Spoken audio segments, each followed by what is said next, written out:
Grandma has dementia. She won't remember. Those 5 words, whispered by my own grandson to his girlfriend in my kitchen, changed everything. He didn't know my phone was recording in my cardigan pocket. He didn't know that while I'd been crying over my husband's death for the past 6 weeks, I'd also been watching, listening, noticing. My name is Patricia, Patty to those who've earned it, and I'm 68 years old. I live in a comfortable home in Newton, Massachusetts, a place my late husband Richard and I bought 37 years ago when we were young and ambitious. Richard passed away 2 months ago from a sudden heart attack, and I'd been drowning in grief, barely keeping my head above water. But I wasn't losing my mind. Before I tell you what I did next, let me ask, where are you watching this from? Drop your city and state in the comments. I love knowing I'm not alone in this, and I have a feeling some of you have experienced something similar with your own families. Now, let me take you back to how this all started. Richard and I built a successful life together. He was a commercial real estate developer, and I taught high school English for 32 years before retiring. We were comfortable, not extravagantly wealthy, but secure. We had a paid-off home, healthy retirement accounts, and about $950,000 in accessible assets. No children of our own, but Richard's sister Karen had a son named Bradley, just one nephew, one person we poured our extra love into. Bradley was 29 when this story begins, tall, charming, with his father's dark hair and his mother's convincing smile. We'd helped him through college, co-signed his first apartment lease, given him a used car when he graduated. We were the cool aunt and uncle who showed up at his baseball games, who remembered his birthday, who actually listened when he talked. When Richard died, Bradley was at the funeral. He hugged me, told me he loved me, promised he'd check in regularly. His mother, Karen, lived in Arizona now, remarried and distant, so Bradley was my closest family in Massachusetts. I believed him when he said he'd be there for me. The first 2 weeks after the funeral, he came by 3 times, brought groceries, helped me sort through some of Richard's belongings, sat with me while I cried. I was grateful. I told him so. I told him he was like the son we never had. That's when things shifted. Week 3, he started asking about finances. Aunt Patty, have you thought about what you're going to do with the house? It's a lot for one person. Week 4, are you sure you're managing all of Uncle Richard's accounts okay? Maybe I should help you organize everything. Week 5, you seem really confused lately. Have you talked to a doctor? I wasn't confused. I was grieving. There's a difference. But Bradley kept pushing. He'd visit, and within minutes he'd bring up my memory. You told me that story yesterday, remember? When I hadn't. You forgot we had plans when we never did. Small things designed to make me question myself. Then came the day everything crystallized. It was a Tuesday afternoon in late September. The leaves were just starting to turn, and I was in my kitchen making tea when Bradley arrived with his girlfriend, Melissa. I'd met her once before, mid-20s, pretty, always on her phone. They said they'd stop by to check on me. I made small talk, offered them coffee. Bradley walked around the house like he was inventorying it, commenting on repairs that might be too much for me to handle alone. Melissa sat at my kitchen table, barely engaging. I excused myself to use the bathroom, and that's when I made a decision that would change everything. I'd been feeling uneasy for weeks. Something about Bradley's visits felt performative, calculated. So before I walked down the hallway, I pulled out my phone, started a voice recording, and slipped it into my cardigan pocket with the microphone facing out. When I came back, they were standing by the kitchen island, speaking in low voices. I deliberately made noise as I approached, shuffling my slippers on the hardwood floor. They jumped apart. "Everything okay?" I asked. "Yeah, Aunt Patty, just talking about dinner plans later," Bradley said smoothly. They stayed another 20 minutes, then left. I waved from the door, closed it behind them, walked directly to my bedroom, and played the recording. My hands shook as I pressed play and fast-forwarded to the part where I'd left the room. Bradley's voice came through clearly. "Look at this place. It's worth at least $700,000, probably more in this market, plus whatever Uncle Richard left in accounts." Melissa, "How much do you think that is?" Bradley, At least 1 million total, maybe more. She's got no kids, no close family except my mom, and my mom doesn't need it. It should come to me. I've been the one here, Melissa. But she seems pretty sharp to me. And then, those words. Grandma has dementia. She won't remember. I've been documenting it. The confusion, the repeated stories, forgetting plans. I've got a paper trail started. 6 more months of this, and I can probably move forward with a competency hearing. Get control of her finances before she does something stupid with the money. I had to pause the recording. My chest felt tight. My vision blurred with tears. Not sad tears, but furious ones. This boy I'd loved, invested in, trusted. He was systematically gaslighting me, creating a false narrative of cognitive decline so he could declare me incompetent and steal my inheritance while I was still alive. I played the recording 3 more times, making sure I'd heard correctly. Then I sat in the silence of my bedroom, in the house I'd shared with Richard for decades, and made a plan. First, I would not confront Bradley, not yet.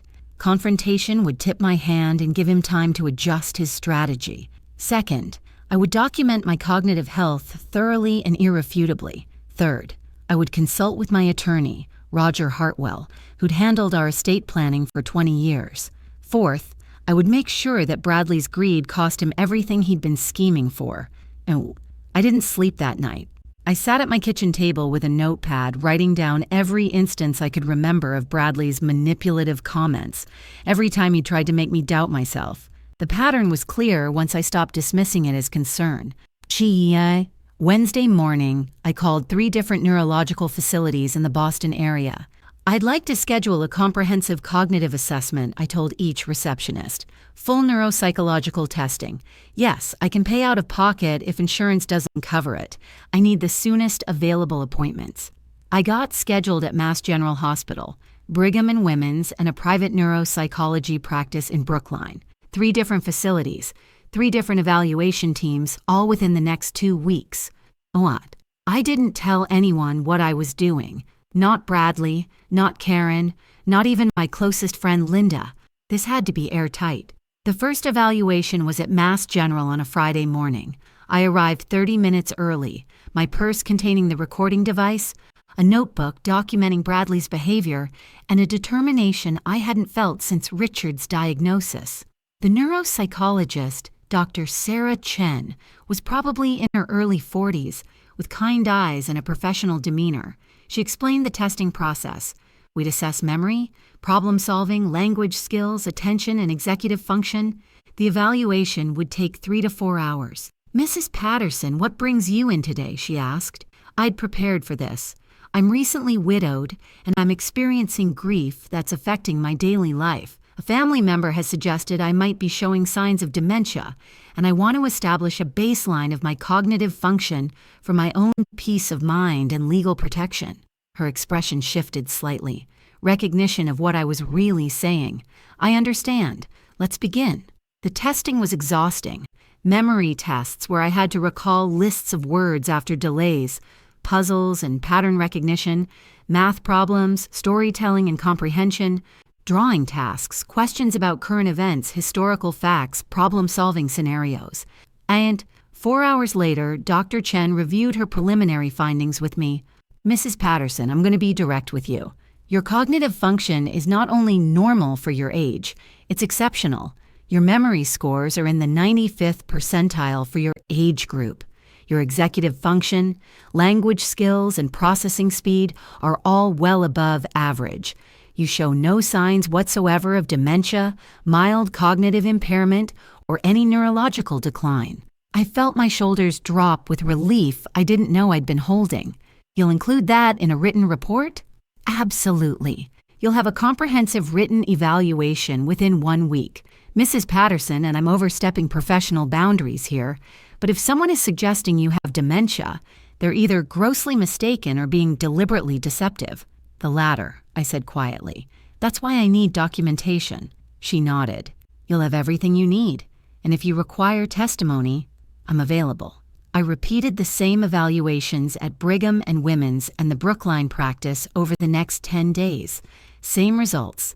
3 separate facilities, 3 separate evaluation teams, all concluding the same thing. Patricia Patterson was cognitively intact, mentally sharp, and showed no signs of any impairment.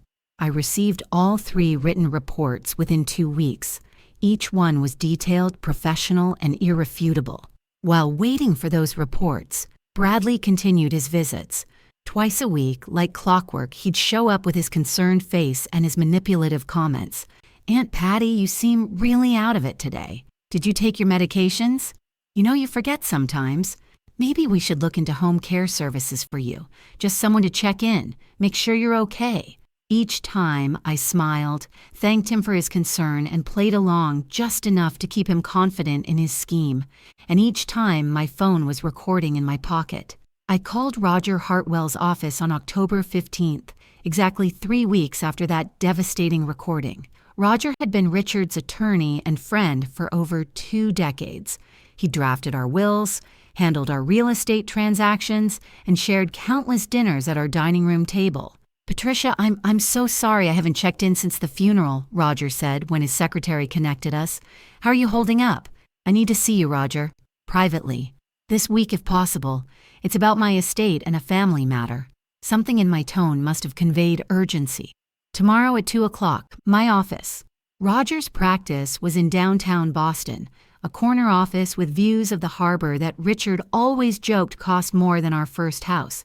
I arrived with a folder containing my 3 cognitive evaluations, typed transcripts of all my recordings with Bradley, and a detailed timeline of his behavior. Roger listened to the first recording without interruption. When Bradley's voice said, "Grandma has dementia. She won't remember," Roger's jaw literally tightened. By the time we finished going through everything, his face had gone from sympathetic to coldly professional. "Patricia, I'm going to be very frank with you. What Bradley is attempting is a form of elder abuse and potential fraud. If he'd succeeded in having you declared incompetent, he could have gained control of your assets while you're still living. This is serious." "I know. That's why I'm here. I want to change my estate plan, but I want to do it in a way that protects me legally and makes sure Bradley's greed costs him everything." Roger leaned back in his chair. "Tell me what you have in mind." I'd been thinking about this for 3 weeks. I want to create a trust, a very specific kind of trust. The principal is protected, $950,000 total from Richard's life insurance, our joint accounts, and my retirement funds. The trust pays out to beneficiaries based on one criterion: documented weekly visits with me. Roger raised an eyebrow. "Go on." "Every person who visits me weekly, and I mean actually visits in person for at least 1 hour, gets paid from the trust's interest. Let's say the trust generates about $40,000 a year conservatively. I want that divided among proven, consistent visitors. Visits must be logged, documented with photos or sign-in sheets. Miss more than 2 weeks in any 6-month period, you're out permanently." "And Bradley?" "Bradley is eligible like anyone else. If he visits weekly, he can benefit. If he doesn't, and I suspect he won't once he realizes he can't manipulate me, he gets nothing." Roger was quiet for a long moment. "Patricia, this is brilliant, and it's completely legal. You're of sound mind, you have documentation proving it, and you're free to structure your estate however you wish. But I have to ask, are you sure? This will likely destroy your relationship with Bradley permanently." "Roger, he destroyed it when he decided to gaslight me for money. I'm just making sure the consequences match his actions." We spent the next 2 hours drafting the trust document. Roger suggested adding a provision. Any beneficiary who challenged my competency or the validity of the trust would be immediately and permanently excluded from any inheritance. We also included a clause stating that upon my death, the trust principal would be distributed equally among anyone who had maintained the weekly visit requirement for at least 1 year before my passing. "This means Bradley could still inherit if he actually steps up," Roger noted. "I know. I'm giving him a chance to be the grandson I thought he was, but we both know he won't take it. Before I tell you what happened next, I need to ask you something. If you're finding this story powerful, if you're rooting for me, please hit that subscribe button below. I share stories like this because I know so many of you have faced similar betrayals, and we need to support each other. The trust was finalized by November 1st. Roger filed all the paperwork, and the new estate plan was legally binding. Now came the hardest part, telling Bradley. I invited him over for Sunday dinner on November 5th. I made pot roast, his favorite, with roasted vegetables and mashed potatoes. He arrived at 5:30, immediately commenting on how tired I looked, how I'd missed his call yesterday, when he'd never actually called. We ate dinner making small talk. He told me about his job at a marketing firm, complained about his boss, asked if I needed any help around the house. The performance was impressive. I'll give him that. After dinner, we moved to the living room. I served coffee. Then I set a folder on the coffee table between us. Bradley, I need to talk to you about something important. He leaned forward, his face arranged in concern. Of course, Aunt Patty. What's going on? I've made some changes to my estate plan. Roger Hartwell helped me set up a trust. Interest flickered in his eyes. Oh, that's good. Smart to have everything organized. Yes, I've placed $950,000 in an irrevocable trust. I want to explain how it works. I watched his body language carefully. He was trying to look supportive while calculating what this meant for him. The trust will generate approximately $40,000 annually. That money will be distributed to my beneficiaries based on one simple criterion: consistent, documented weekly visits with me. 1 hour minimum. Every visit logged and verified. His smile faltered. Weekly visits? Yes. Anyone who visits me every single week becomes a beneficiary. The annual distribution is divided equally among all qualified visitors. Miss more than 2 weeks in any 6-month period, and you're permanently excluded. But Aunt Patty and I have work and responsibilities and... Bradley, you're currently visiting me twice a week by your own account. Surely 1 weekly visit isn't unreasonable? He stood up, pacing now. This seems really complicated. Are you sure you understood what you were signing? Maybe I should talk to Roger, make sure... I'm completely competent, Bradley. In fact, I have documentation proving it. I opened the folder and pulled out the first cognitive evaluation report, sliding it across the table. Mass General Hospital. Comprehensive neuropsychological assessment completed 3 weeks ago. Would you like to read the conclusion? His face went pale. I'll read it for you. Mrs. Patricia Patterson demonstrates exceptional cognitive function with no signs of dementia, mild cognitive impairment, or neurological decline. Test scores indicate above-average memory, executive function, and processing speed for her age group. I pulled out the second report. Brigham and Women's. Same conclusion. Then the third. Private neuropsychology practice in Brookline. Identical findings. Bradley's expression had gone from concerned to trapped. Why would you? I don't understand why you'd... Don't you? I pulled out my phone, pressed play on the saved recording. His voice filled my living room. Grandma has dementia. She won't remember. I've been documenting it. 6 more months of this, and I can probably move forward with a competency hearing. The color drained completely from his face. I've been recording our conversations, Bradley. All of them. Every manipulative comment, every false concern, every attempt to make me question my own mind. I have documentation of your gaslighting spanning 6 weeks. Aunt Patty, I can explain. No, you can't. Because there's no explanation that makes this okay. You saw a grieving widow and decided she was an easy mark. You systematically tried to make me doubt my sanity so you could steal from me while I was still alive. He sank back onto the couch, his head in his hands. The trust is legal, irrevocable, and structured specifically to reward genuine care while exposing false concern. If you want to benefit from my estate, you'll visit me every single week. You'll spend time with me not because you're performing for an audience or building a competency case, but because you actually care. I do care. Bradley, stop. We both know that's not true. The silence that followed was heavy. Bradley sat there, hands still covering his face, and I could see the calculations happening behind his eyes. He was weighing his options, deciding what move would salvage the most. Finally, he looked up. What happens if I visit every week? Then you'll share equally in the annual distributions with any other qualified visitors. And if you maintain those visits for 1 full year before my death, you'll be eligible for a share of the principal. And if I don't visit, then you get nothing. Not $1. The trust specifically excludes anyone who fails to meet the visit requirement, and there's an additional clause.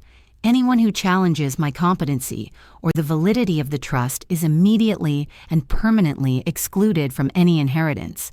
His jaw tightened. So you've trapped me? No, Bradley. I've given you a choice. You can show up, genuinely, weekly, and rebuild the relationship you damaged, or you can walk away and prove that your concern was only ever about money. He stood again, this time heading for the door. I need to think about this. Take all the time you need, but the terms don't change. And Bradley, your mother knows nothing about this yet. I'd prefer to keep it that way unless you force my hand. He left without another word. The door closed behind him, and I sat in my living room, hands shaking, heart pounding, feeling more clear-headed and powerful than I had since Richard's death. The first week, Bradley didn't visit. I marked it on the calendar I'd started keeping specifically for this purpose. The second week, nothing. Third week, still no sign of him. During that time, I did something I'd been avoiding. I called old friends. Linda, who I'd known since our teaching days.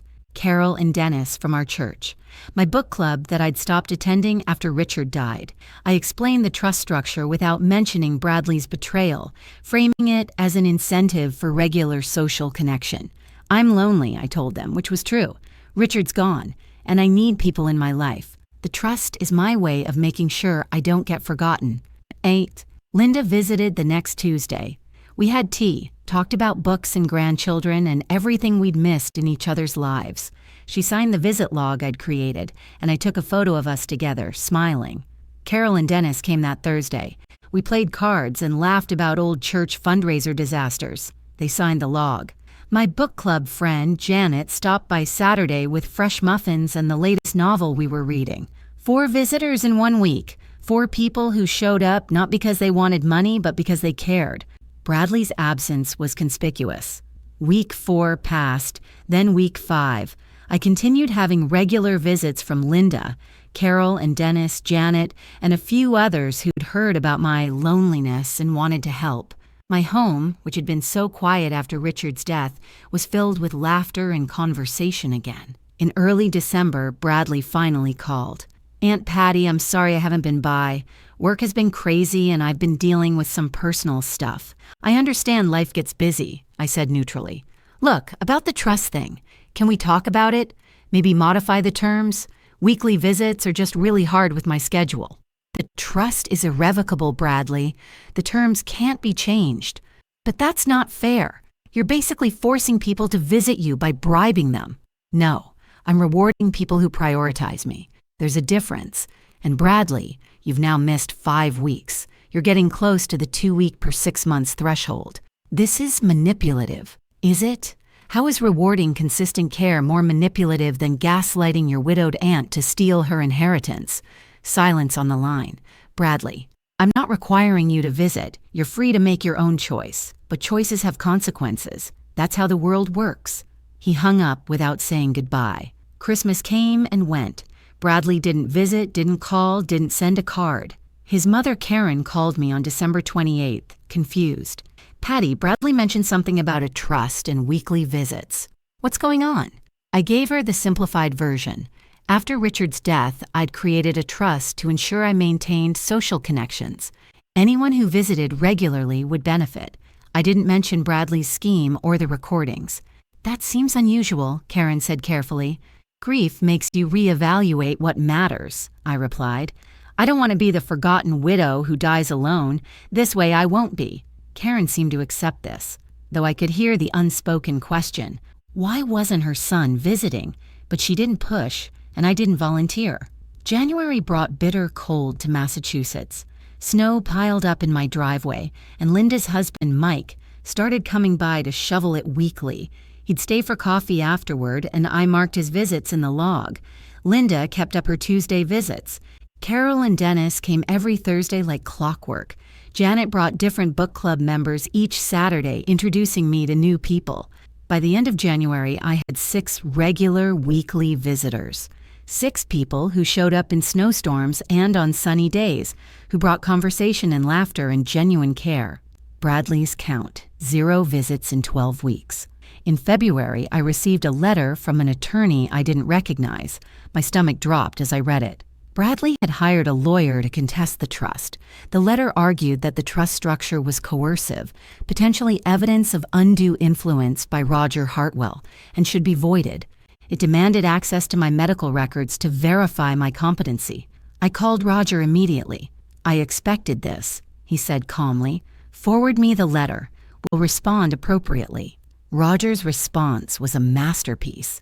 He included all 3 cognitive evaluations, testimony from the administering neuropsychologists, documentation of my independent decision-making process, and a detailed timeline showing Bradley's absence of visits.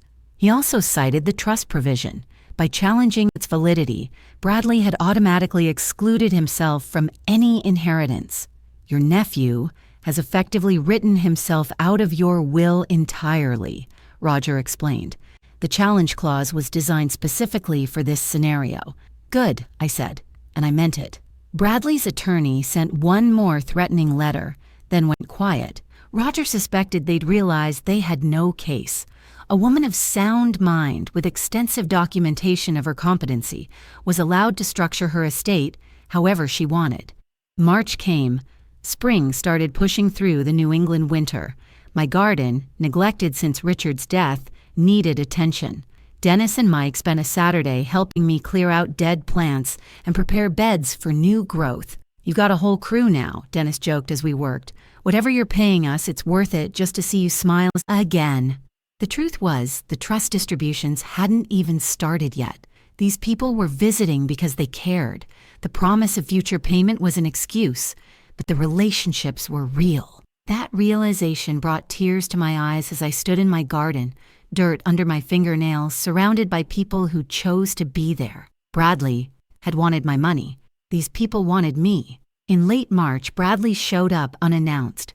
I opened the door to find him standing on my porch, looking thinner and tired. "Can I come in?" he asked.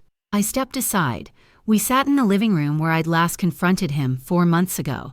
"I dropped the legal challenge," he said. "My attorney said it was pointless." "It was. And I know I'm out. The challenge clause, right?" "Right." He was quiet for a long moment. "I'm sorry." I studied his face, looking for sincerity. I found regret, but I wasn't sure if he regretted his actions or their consequences. "Are you sorry you tried to steal from me, or sorry you got caught?" Bradley flinched at the bluntness of my question. He looked down at his hands, twisting them together in his lap, a gesture I remembered from when he was a child and had gotten in trouble. "I don't know," he admitted quietly. "Maybe both. I've been thinking about it for months, about what I did, why I did it. And what conclusion did you reach?" "That I saw an opportunity and I took it. You were vulnerable, alone, grieving. I thought," he stopped, swallowed hard. "I thought it would be easy, that you wouldn't notice, or that by the time you did, it would be too late. I convinced myself I was helping, that you couldn't handle things alone. But you knew I could. You were creating the confusion, not documenting it." "Yeah." His voice was barely a whisper. "I know."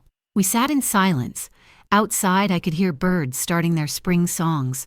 Life continuing, indifferent to human betrayals. "Why are you here, Bradley?" "Because I lost my job last week, and my girlfriend left me, and my mom called to tell me she's disappointed in me, though she wouldn't say why exactly.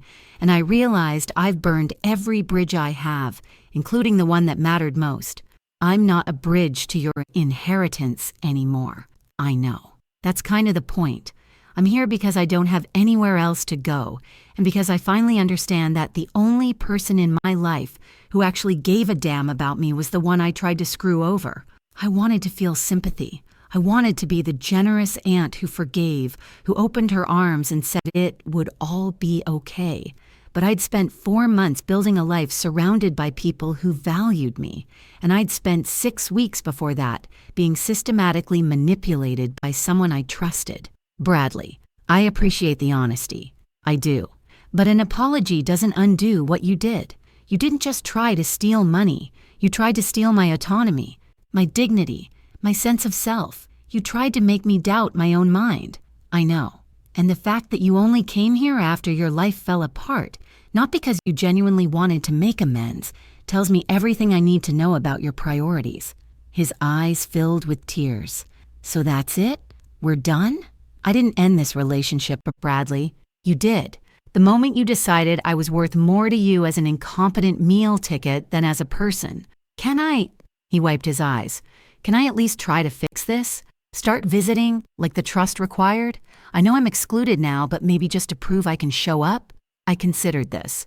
Part of me wanted to say no, to close the door on this chapter completely, but another part, the part that remembered holding him as a baby, teaching him to ride a bike, celebrating his college graduation, that part wondered if people could change. You can visit if you want to, but it won't change the trust terms. You're excluded permanently. No inheritance, no distributions. If you visit, it needs to be because you want a relationship with me, not because you hope I'll change my mind about money. "Okay," he said. "Can I come by next Sunday?" "You can. But Bradley, the first time you mention my finances, or try to manipulate me or show any sign that you're here for the wrong reasons, I will ask you to leave and never come back. Clear?" "Clear." He stood to leave, paused at the door. "Aunt Patty, for what it's worth, Uncle Richard would have been ashamed of me. I'm ashamed of me." After he left, I sat alone, processing the conversation. Linda was coming by the next day for tea. Carol and Dennis on Thursday. Janet on Saturday. My life was full now, fuller than it had been even before Richard's death. Bradley did show up the next Sunday, and the Sunday after that. His visits were awkward at first, both of us navigating this new dynamic where the pretense was gone. We didn't talk about the trust or money. We talked about his job search, my garden, books I was reading, memories of Richard. The visits continued through spring and into summer. Bradley came almost every Sunday, usually for an hour or two. We'd have coffee, sometimes lunch. He helped me paint the guest bedroom in May, fix a leaking faucet in June. The conversations got easier, less careful. But I noticed something. He never asked about my other visitors, never questioned the log I kept, never showed curiosity about who else was coming by. It was like he'd compartmentalized this part of my life, focusing only on rebuilding what he'd broken without acknowledging the wider context. In July, during one of his visits, he mentioned he'd gotten a new job, marketing position at a smaller firm, less money than before, but better culture. "I'm glad," I said, and meant it. "I've been in therapy," he added suddenly. "Started going in April, working through some stuff about money and self-worth and why I make the choices I make." This surprised me. "That's good, Bradley. Really good." My therapist asked me what I wanted from our relationship, like genuinely wanted, and I realized I didn't know. I'd spent so long thinking about you in terms of what I could get that I never thought about what I actually valued. "What did you conclude?" "That I miss having family. My mom's in Arizona, my dad's been out of the picture since I was 12, and I screwed things up with the one person who actually showed up for me. I don't want money from you, Aunt Patty. I want—" He struggled with the words. "I want to be someone you're proud of again." I felt something shift in my chest.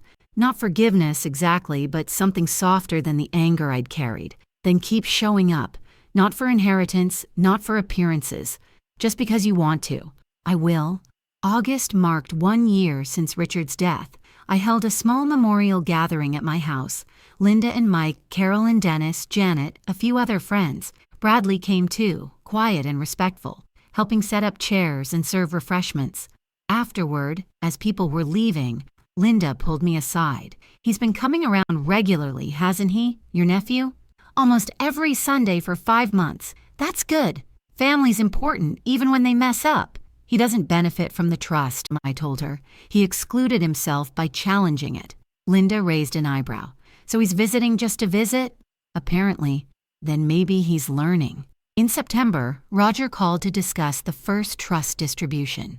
"You've had 7 consistent weekly visitors for the full year. The trust generated $42,000 in interest. Each qualifying visitor will receive $6,000. I thought about this. 7 people who'd shown up weekly, who'd filled my life with conversation and care and genuine relationship. They were about to receive payment that was always promised, but never required. "Send the checks," I told Roger. "And Bradley? He's been visiting, I understand, but he's not eligible." Bradley gets nothing from the trust. That doesn't change. The distributions went out in early October. Linda called me stunned. Patty, I can't accept this. I visit because I care about you, not for money. I know, but the trust exists to reward people who show up. You've shown up every single week for a year. You've earned this.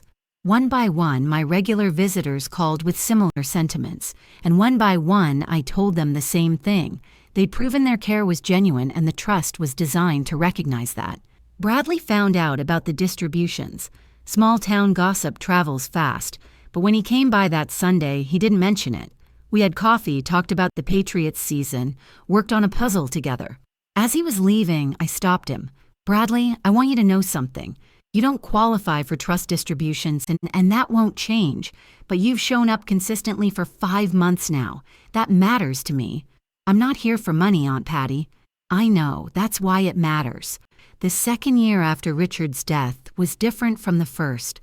The sharp edges of grief had softened into something more manageable, a permanent ache, but not a debilitating one.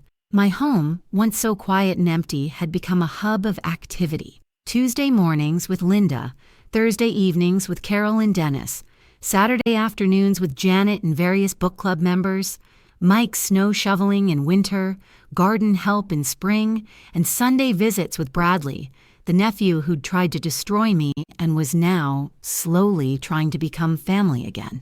I won't pretend Bradley's betrayal disappeared or that our relationship returned to what it was.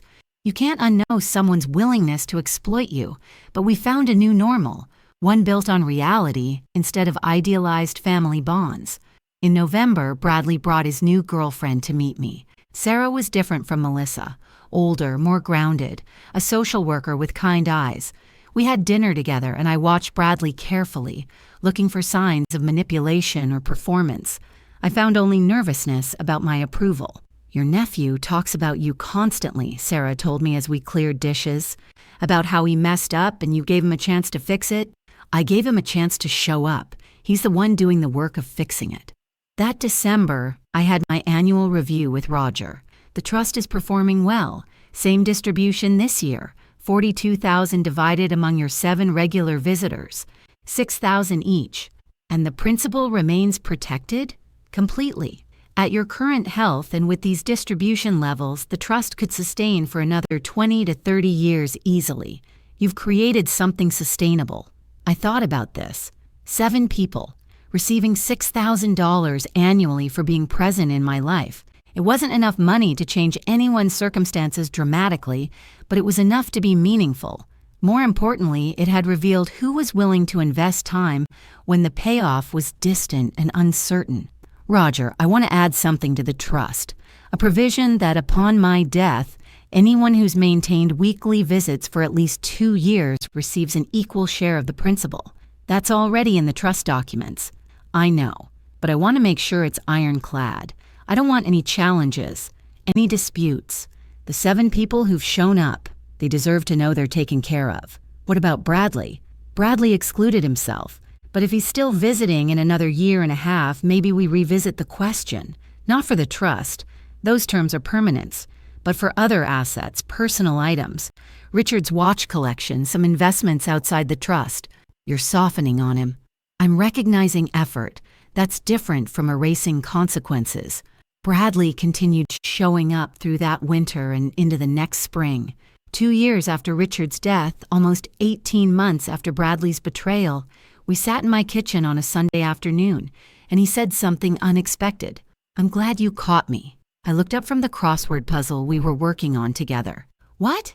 When I listen to that recording now, the one you played for me, I don't recognize that person. The entitlement, the manipulation, the willingness to destroy you for money I hadn't earned. I'm glad you caught me before I became that person completely. You were that person, Bradley. That's not a hypothetical. I know, but I didn't have to stay that person. You recording me, confronting me, structuring the trust the way you did. It forced me to look at who I was becoming. Most people don't get that kind of wake-up call. Most people don't need one. Fair. He smiled ruefully. But for those of us who do, it's a gift, even if it doesn't feel like it at the time. I didn't respond immediately. I thought about the woman I'd been 2 years ago, drowning in grief, vulnerable, trusting. I thought about the rage I'd felt listening to Bradley's words on that recording, the fear that I was losing my mind, that maybe he was right, the cold determination that followed when I realized he was gaslighting me intentionally. "You're not in the trust," I said finally. "That doesn't change." "I know. But you're in my life, and maybe that's enough." 3 months later, I turned 70. My house filled with people for a birthday party I hadn't planned. Linda organized it, Carol baked the cake, Dennis handled decorations. My 7 regular visitors were there, plus Sarah, plus some neighbors who'd become friends. Bradley arrived with flowers and a wrapped package. Inside was a leather-bound photo album, filled with pictures from throughout his life. Him as a baby with Richard and me, his graduation, family dinners, and newer photos, us working on puzzles, painting the guest room, sitting in the garden. The final page had a handwritten note. "Thank you for showing me that love isn't about what you can take, but what you show up for. Happy 70th, Aunt Patty." I closed the album, blinking back tears.